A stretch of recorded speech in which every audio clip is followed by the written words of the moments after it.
Hi guys, welcome to Bini's kitchen. ഞാൻ ഇന്നിവിടെ നല്ലൊരു രസം ഉണ്ടാക്കാൻ പോവുകയാണ്. ഞാൻ എൻ്റെ രീതിയിലുള്ള രസമാണ് ഉണ്ടാക്കുന്നത്. വരും നമുക്കൊന്ന് നോക്കിയാലോ. ഗായ്സ്, ഞാൻ എൻ്റെ മെത്തേഡിൽ ഒരു രസം വെക്കാൻ പോവുകയാണ്. നമുക്ക് ഇത് ഒരു 5 തക്കാളിക്ക് എടുത്തിട്ടുണ്ട്, പഴുത്ത തക്കാളിക്ക്. ഞാനിത് ഒന്ന് കുക്കറിനകത്തിട്ട് ഒന്ന് വേവിച്ചെടുക്കുവാണ്. ഞാൻ കുക്കറിനകത്തോട്ട് വേവിക്കാൻ വെച്ച് ഒരു 1/2 കപ്പ് വെള്ളം ഒഴിച്ചിട്ടുണ്ട്. ഇവിടെ രസത്തിനുള്ള തക്കാളിക്ക വെന്തിട്ടുണ്ട്. ഇത് ഇനിയും നമ്മൾ തന്നെ ഇങ്ങനെ പിടിച്ചു കഴിഞ്ഞാൽ അതിന് മേളത്തെ തൊലി ഇങ്ങ് വരുമേ. അതുപോലെ തന്നെ ഇവിടെ രസത്തിന് വേണ്ടി ഞാൻ കൊച്ചുള്ളി ഒരു 4 എടുത്തിട്ടുണ്ട്. ഉണക്ക ചുമന്ന മുളക് അതൊരു 3 എടുത്തിട്ടുണ്ട്.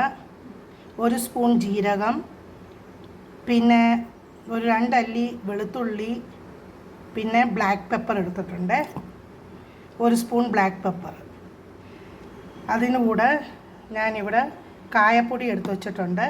ഇത് നമുക്കൊന്ന് മിക്സിയിൽ ഒരു അടി അടിച്ചിട്ട് വരാമേ. അതിനകത്തോട്ട് തന്നെ ഞാൻ ഒരു ഇച്ചിരി കരിയാപ്പില ചേർത്തിട്ടുണ്ട്.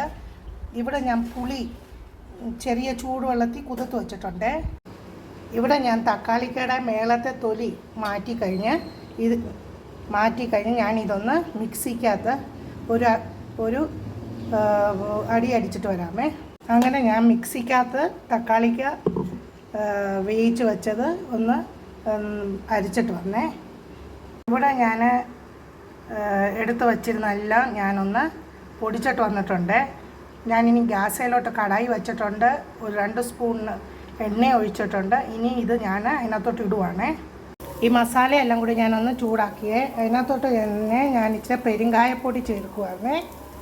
ഇനി ഞാൻ അതിനകത്തോട്ട് അരച്ച് വെച്ച തക്കാളിക്ക് ഒഴിക്കുവാണേ. അങ്ങനെ ഞാൻ രസത്തിനകത്ത് മല്ലിയില ഇട്ടിട്ടുണ്ട്.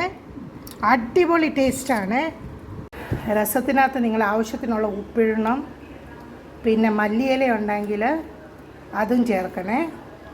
അടിപൊളിയാണ് രസം. അങ്ങനെ നമ്മുടെ രസം റെഡി ആയിട്ടുണ്ട്. നല്ലപോലെ തിളച്ചുകൊണ്ടിരിക്കുന്നു. നല്ല രസം. Thanks for watching my video. Please like, share and subscribe my channel.